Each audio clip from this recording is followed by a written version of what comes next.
Hey, what's going on, everybody? It's the Short Sports Show. I'm your host, Daniel Short. Today is Friday, October 18th, 2013. I almost said November.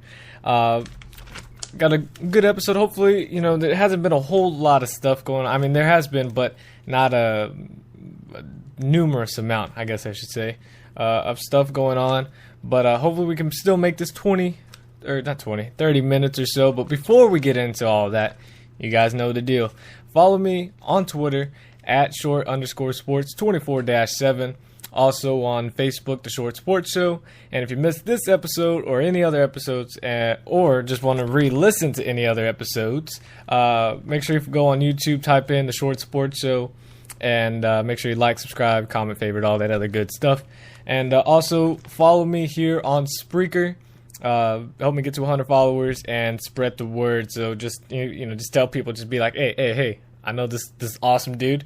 He's on the radio. He's all the way in Washington, and Seattle, Washington, and he's just doing an amazing job. You should go check him out.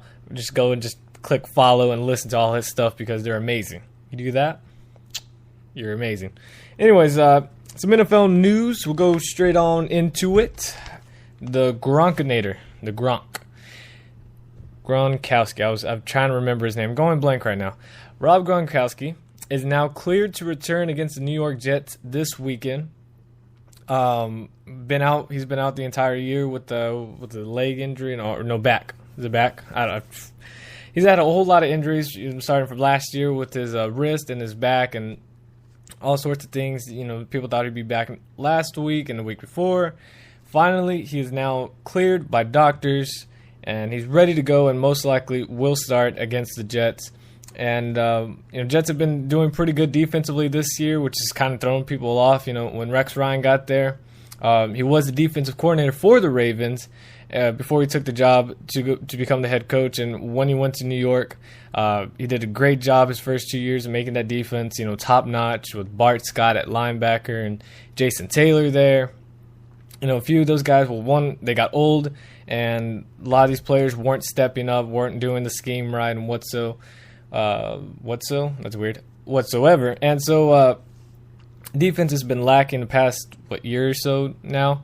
This year they've come back, they're doing a good job. Patriots offense looked like against a really good Saints defense last week, and looks like they finally got it going. These wide receivers are clicking, the timing is good and everything. So it looks like the offense is back, and it'll be a really good test for the New England Patriots against the Jets this week. Texans quarterback Case Keenum will get the start against the 6-0 Kansas City Chiefs. Matt Schaub is out with an injury, and TJ Yates, is not good enough apparently. Even though he did have his first career start, I talked about it last week. He had his starts when Matt Schaub was hurt last year, 2 years ago, whatever it may be, and did a good job, led the team into the playoffs, and got a win against the Bengals. Did a pretty good job. Last week came in against the Rams and threw 2 interceptions, one for a pick six, which continued the streak for the team, and just did bad. Had a bad game, and they finally said, "Hey, we need a spark. We got to get this team going. We were Super Bowl contenders this year. We got to get something going. We need a spark." Start Case Keenum, undrafted rookie out of the University of Houston, and most Texas fans and most Houston fans know about Case Keenum. I mean, he threw for 15,000 yards, 10,000 yards in college, and I mean, I know his first 3 years he threw over 5,000 yards and over 40 touchdowns every year, and it was just amazing. And all these other quarterbacks who are throwing 2,000, 3,000 yards or something, getting all this spotlight, while this quarterback in Houston in a small school is throwing, tons of yardages and tons of touchdowns and points and going crazy, but isn't getting any respect or any talked about. So most people may not have heard of him, and people that are just NFL fans. But it's going to be intriguing to watch him play, getting his first start against a very, very, very, very good defense with the Kansas City Chiefs. So it's a good test for him, and I'm not saying he's going to throw a ton of touchdowns. I'll get into my predictions a little bit later on, but it's going to be a tough game for him and the Houston Texans. I keep saying Texas. Mike Vick, quarterback for the Philadelphia Eagles, ruled himself out against the Dallas Cowboys this week.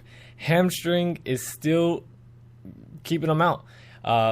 This year, this is his second or third week being out, and he's never played an entire full NFL season. He's always had, every year, he's had some type of injury that's kept him out for one game. I mean, it's incredible how that's happened against. I mean, I know he's a dual threat, so you can't really compare him to like a Tom Brady or Peyton Manning, who really don't miss any games, if ever. But for him to miss multiple games almost every single year, if not at least miss one game every single year that he's played, is very, very disappointing as a fan. And Nick Foles will get the start against the Cowboys. This game is, I think it's going to be really lopsided in this game. But again, predictions a little bit later on. Bills running back C.J. Spiller will play against the Miami Dolphins. Had an injured ankle over the past few weeks, and fantasy owners are excited to have him back.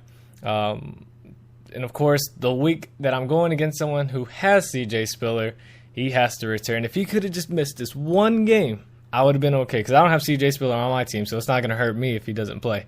So, and the guy I'm going against, I know this is not a fantasy football show, but the guy I'm going against has Peyton Manning, C.J. Spiller, Demaryius Thomas. Who else does he have? He's got a really good tight end. I don't know. Can't think of a tight end, but he's got a solid offense for his team. I think he's even got Wes Welker. I don't know for sure. This guy has a dominant team against my team that's kind of okay-ish. I'm able to get my victories. Last week I did lose, which sucked, but that's fantasy football. Anyways, RG3 came out and said that he's aiming to draw personal fouls, flags, whatever you want to call it, on opponents when he's running out of bounds. In other words, when he's running out of bounds, he's going to take his little bit of time and kind of tippy-toe outside of bounds so we can get that little contact. So, if someone just barely pushes him or really does hit him, he's going to oversell it. That way those flags can come out, and what could be a 1-yard gain, a 2-yard gain, turns into a 15-yard, gain, plus extra first downs and all that other good stuff. So I think it's a little cheesy. Most players probably already do that, but it's to come out and say that is, I think, really immature and really stupid. For him to come out and say that, I think I don't lose entire respect for him, but I do lose a little bit of respect for him just to come out and say that. Now, again, I know most players probably do. They try to oversell a little bit of things and try to get those flags, which is okay. But to come out and actually say that you were aiming to do that, to get personal, fouls and all this, especially with the NFL being so, crybaby-ish over hits in football, for all that, him to say that, I don't know. I think it's stupid and really, really dumb. Last night, Seattle improved to 6-1 with a victory over the Kansas City Chiefs over the Arizona Cardinals. The final score was 34-22. Arizona drops to 3-4 on the year, and I saw a picture, and I mean, most people already know Larry Fitzgerald is a great wide receiver, the greatest wide receiver to ever play for the Arizona Cardinals, and one of the top receivers in the NFL. And it sucks to see that, he's had multiple great years, even with terrible quarterbacks for him. Having over 1,000 yards receiving, going to Pro Bowls, but he's only had one good year in that the wins actually counted, where he went to the Super Bowl with Kurt Warner and made that great run. And I really wish he would have got the Super Bowl. I really, really do wish they would have won. But it's really sad to see that, he wants to stay in Arizona because, the fans, and he's been there for so long, and I can understand that. But to not have a quarterback, for the team that be their weakest point in his entire career, to not have a quarterback other than Kurt Warner, I'm excluding that. Other than him, He's not had a good quarterback at all. Matt Leinart was terrible, and whoever quarterback before that or during that time is also terrible because I can't even think of their name. And Carson Palmer, did an okay job at Oakland. I mean, he threw for a good amount of yards and okay amount of touchdowns, but also threw a lot of interceptions. And for Larry Fitzgerald to just have no quarterbacks and absolutely no running game this year, it's sad to see because it's just he's a good wide receiver, and I don't know how many years he's got left in him. I'm not saying this is his last year, but he really needs to leave Arizona. I know he might have a huge connection with Arizona and, what the fans, cheered for him and all that and what he's done for that organization, but it is time to go. It is demand a trade. You've already made a whole lot of money, so just forget about the contract. Just say, hey, you can keep the money. You don't have to pay me. Just get me out of here. Get me to a team that has a quarterback like a Tom Brady to go to the Patriots. Imagine Larry Fitzgerald with the Patriots. Or imagine Larry Fitzgerald with the Denver Broncos. I hope that doesn't happen because I'm a Charger fan, because that would be 50-0 at halftime, if not the first quarter. So I don't want to see that happen, but imagine how Larry Fitzgerald's career would mean having a Super Bowl, with one of those quarterbacks or something like that. He just got to get out of Arizona. Arizona is just trash for that team. Defensively, they're pretty good, but he's got to get out. And I feel bad for Larry Fitzgerald. That was my 2 cents on Larry Fitzgerald. And Carson Palmer's another terrible quarterback. So, again, not a whole lot of news in the NFL. So we'll go ahead and get on to what to watch for in the NFL this week. Game number 1 is the second to last game of the week. And it's the 6-0 Denver Broncos at the 4-2 Indianapolis Colts. It is Tom Brady. It is Peyton Manning's first game returning. I'm trying to think how else to say this. Coming back to Indianapolis. He has not played against Indianapolis ever. Against them. I mean, this is only his second year, so I'm trying to figure out the way I can build suspense and intriguing this game. This is his first game against the Indianapolis Colts, and it's at Indianapolis. It's not his first game against them. Maybe it is. Either way, it's his first time returning back. Jeez, I'm just gonna say that. All right, cool. Denver Broncos obviously on a roll, and Indianapolis Colts did a good job losing to that was my hand. Did a good job losing to the San Diego Chargers last Monday night, which I told you guys. I just got to give the San Diego Chargers a speech every game. Every day of the game, I got to give them a speech. And if I do that, Chargers win. I'm 2-0 when I give them a speech. So best believe I might come on here on Sunday, like a minute before the game, and I'm going to give them my pregame speech so that we can go and win. Actually, they're not even going to need it because they're playing the Jacksonville Jaguars, so it's all good. Never mind. Anyways, Broncos at the Colts. My score, I think Denver is just too much, and I want to see the reaction for the Indianapolis Colts fans, what they give to Peyton Manning.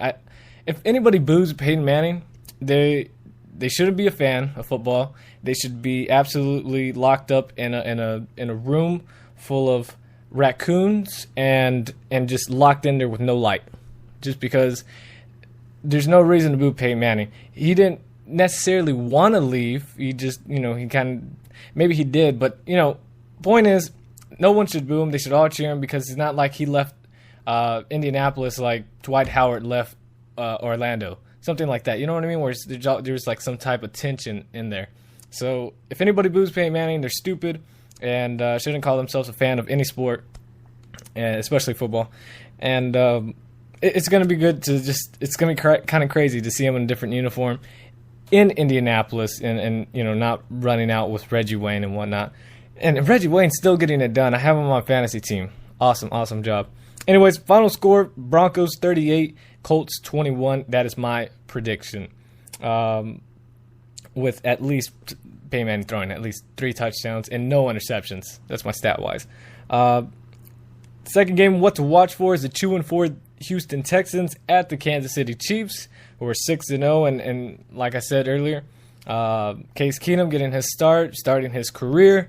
Not saying he's going to be, the future quarterback for the Houston Texans, but it is going to be, since I'm watching him in college, it's going to be a good thing to see him playing the NFL and wearing, the same number he wore in college. Any of that. Anyways, final score, I think it is going to be lopsided. Final score, Texans 10, Houston, oh my goodness, I am not thinking today. Kansas City Chiefs 27, Houston Texans 10. That is my final score. Third game, what to watch for? 5-1 New England Patriots against the 3-3 New York Jets. Let's see, New York Jets, like the Gronkinator coming back for the Patriots. Jets kind of struggling, but having Geno Smith, first time playing against the Patriots at home, should be a good game. Patriots 34, Jets 20. Next game, Dallas Cowboys 3-3 against another 3-3 team, which I didn't think the Philadelphia Eagles were 3-3. I thought they were below 500. But either way, both of those teams at 3-3, Cowboys at the Eagles. Lopsided game. I think Cowboys do a really good job defensively rebounding, and rebounding as in rebounding from last week is what I mean, not basketball rebound, where you get the ball. Okay. Anyways, Cowboys get the victory 35-17. Romo throws all 5 touchdowns. Big game against the Eagles. DeMarco Murray, here, I'm going to give a little speech to you. DeMarco Murray, I'm talking to you. You probably won't listen to this, but in case you do, this is my 2 cents. I need you to do as much as possible, whether that means laying down on a bed, on a Tempur-Pedic bed, you just got to lay down and put some ice on your leg. Do whatever it takes. If that means rehabbing, if that means you actually have to move your leg around, then do that. But I need you to play this week. My fantasy team, I need you. I have on my running backs, I have Trent Richardson, who is inconsistent so far, and I have Giovanni Bernard of the Bengals, who splits carries with Ben Jarvis Green Ellis. It's a blessing and a curse. So basically, I have no running backs. And with you out against a bad Eagles defense, imagine if you were in. The Eagles are worrying about the Cowboys, passing offense. If you're in there so you can dominate on the running ground, on the ground, running the ball, I can get some points and possibly win this week. So, DeMarco Murray, do me a favor. Please play. Thank you. All right, next game. Bengals 4-2 against the Detroit Lions, who are also 4-2. Bengals going for Andy Dalton. Please, Andy Dalton, throw 2 touchdowns and no interceptions in this game for once this year, please. Thank you. Bengals 24, Lions 14, my final score. And we'll go ahead and get into college football news. And early this morning, it's been a little bit of sadness. Eastern Washington wide receiver Demarius Reed was found dead after being shot in a hallway near his apartment. Was a standout in high school and did okay, this year. He had I think about 19 catches, 180 yards, and 2 or 3 touchdowns. It's just, another sad to see, player with a bunch of talent, especially coming out of high school and coming to an Eastern Washington school, having his life taken away. So prayers and all that stuff to him and his family, and so keep that in his mind. Grambling State fires their head coach after team walked out during meetings and practices. One of the two, I don't know which one it was. It seemed like every story I pulled up, it was completely different. I don't know if it was both or it was just one or the other. They are 0-7 this year, and they have a story for Sports Illustrated. You should go check it out. And it's talking about how this program, because of financial situations and just lack of success over the past few years, has turned this program into what was a top program for Division II college football, and now it's nothing. So, pretty good story. Number 7 player in the nation, some recruiting news. I am huge into recruiting. I don't know if I should say this on air, but I'm going to go ahead and say it. For the past, 5 years or so, I have made sure that I have watched the ESPN has a day during college football. It's National Signing Day for college football. And each time it was during school. So I made sure I had my, my grades up, and I had to make sure I didn't miss any days for like 2 months or something before then, just so I can miss that day so I could watch it. And I've watched it over the past 5 years. I don't know if that's good to say on air. Oh, well, it's been great. I already graduated high school. I don't care. Anyways, this guy was, I'm very, very big into college football recruiting, especially for my school, TCU, and seeing any of the Texas high school football players, where they're going. But number 7 player in the nation, number 2 at his position, defensive end Myles Garrett, chose Texas A&M over Alabama, Ohio State, Florida State, and my school, TCU. I was praying, and if he's listening, if someone can get this out to Myles Garrett, please listen. Please listen. I know you verbally committed. That can always change. You verbally committed to Texas A&M, and I know you said you're the missing key to Texas A&M for because they need defense and all that. Remember, their offense is going to be downgraded hugely once Johnny Manziel is gone, because he's not staying. So you're going to have a new quarterback.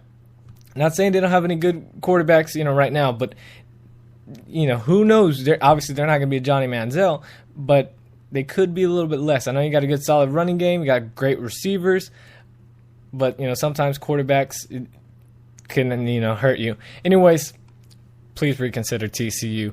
And this is why, guys. This is why. So far in his high school senior year, this year, he's got 43 tackles, 23 tackles for loss, 23, 15 sacks, and 3 forced fumbles, and I think 15 quarterback hurries. But he was former teammates with TCU defensive end All-American Devontae Fields, and also redshirt freshman Kyle Hicks, who committed to TCU as well. And this is what he had to say, quote, "I had to think about it because old teammates go to TCU," and Kyle Hicks and Devontae Fields, "and playing along with them, chemistry would come together. And Devontae told me we would just dominate coming off the edge. There would be no better tandem than us two." And Devontae Fields and Myles Garrett. And that is absolutely true. That's what TCU was hoping for. If Stanley Mapunga would have stayed, we would have had him on the right side, Stanley on the right side, and Devontae on the left, and it would have been amazing. Now, obviously, Devontae got in some trouble, so he missed, a few quarters in and out of games, and later got hurt against Texas Tech, and now is out for the year. Is medical redshirt, so he will have 3 years of eligibility after this year. So that's good news. But that's what we were hoping, because that would take a whole lot of pressure off Devontae, and then having Stanley Mapunga on the other side, still bringing a whole lot of pressure. Who's with the Atlanta Falcons right now? Gotta take a breath. Who's with the Atlanta Falcons right now, doing a good job. That would have been great, And now, since Stanley went to the NFL, Devontae had all these, double teams. Thankfully, we've had a lot of guys step up, and I'm not going to get too much into it because of time, and I thought I didn't have a whole lot to talk about, but apparently I do. So hopefully Myles Garrett's, reconsiders his decision to possibly go to TCU. Now I know you're like, well, if he had, he chose A&M over Alabama, Ohio State. These teams have had, great success. Alabama winning national championships. Ohio State might be going back to a national championship. Florida State doing a good job with Jameis Winston's only a freshman, so he'll be back next year, and, blah, blah, blah. Why would he consider TCU? Like you just said, the teammates and being the best tandem in the world at defensive line. We would have the best defensive line in the nation, no doubt about it. I'm not saying that because saying I'm a TCU homer or anything like that. I'm being completely honest with you. If Myles Garrett competes and plays like he does, what he's doing right now, and transfers that over, now I know there'd be a little bit of gap, but if he transfers that over to college football and he played like that on opposite ends of Devontae, this would be the greatest defensive line college football has seen since Warren Sapp and the Florida State offense defensive line that they had. And I'm being completely serious, and it would be amazing. But If not, Myles Garrett going to A&M's huge for them, and wish the best to him no matter where he goes. But obviously, I hope he goes to TCU because that would be absolutely amazing. And the reason he's former teammates with Devontae Fields, Kyle Hicks, they were all teammates at Arlington Martin High School. And they went to like state playoffs and championships and all that other good stuff. Michigan and UCLA have set home and home series to play each other in 2022 and 2023. The first game in 2022 would be at Ann Arbor, Michigan. Then the next game in Pasadena, California in 2023. Last night, number 10 Miami. Yes, number 10 Miami, nationally ranked Miami. Somehow they got back in the top 10. Now, I knew they were a good team, and I talked about it when they were playing against Florida, when they were when they were unranked, and that was very loud. I'm sorry about that, guys. I said they were a good team, blah, blah, blah. I didn't think they'd be a top 10 team. I think that's a little too high, and I think they will drop because of escaping a win last night against North Carolina. Running back Dallas Crawford ran for 137 yards after Duke Johnson went down through an injury. Should be okay. Final score is 27-23. Dallas Crawford had a big run at the end to basically get the game-winning touchdown. And number 10 Miami escapes, but I do think they will drop down in the ranks, probably to 12, maybe 13 at most.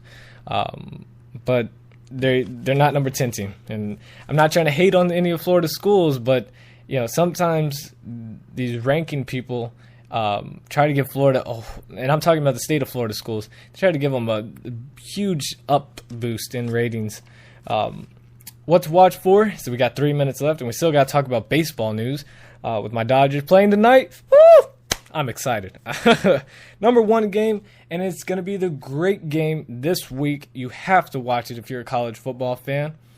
Unless, your favorite team's on like the TCU Horned Frogs. But thankfully, we play at 9 o'clock Pacific time in the morning, so that's good. Anyways, number 5, Florida State on the road at number 3, Clemson.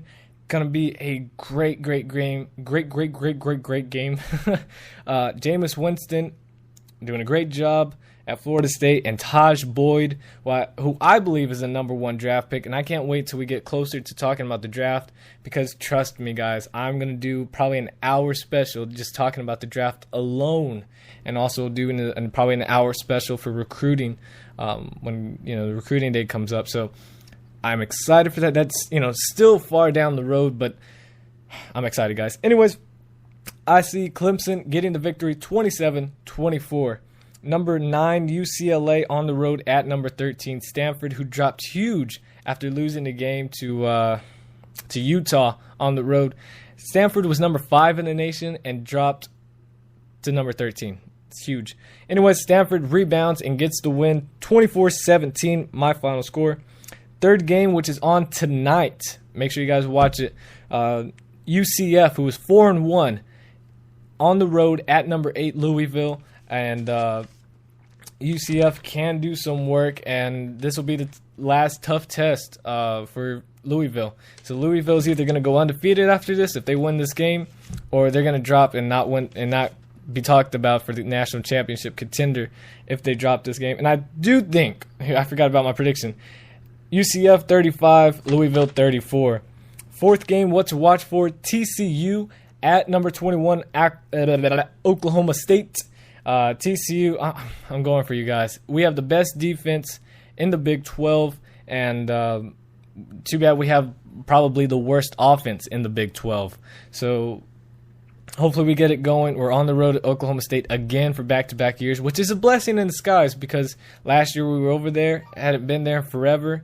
Now we're back, and we know what to expect, especially we had a young team last year. So see TCU getting the victory, 20-17.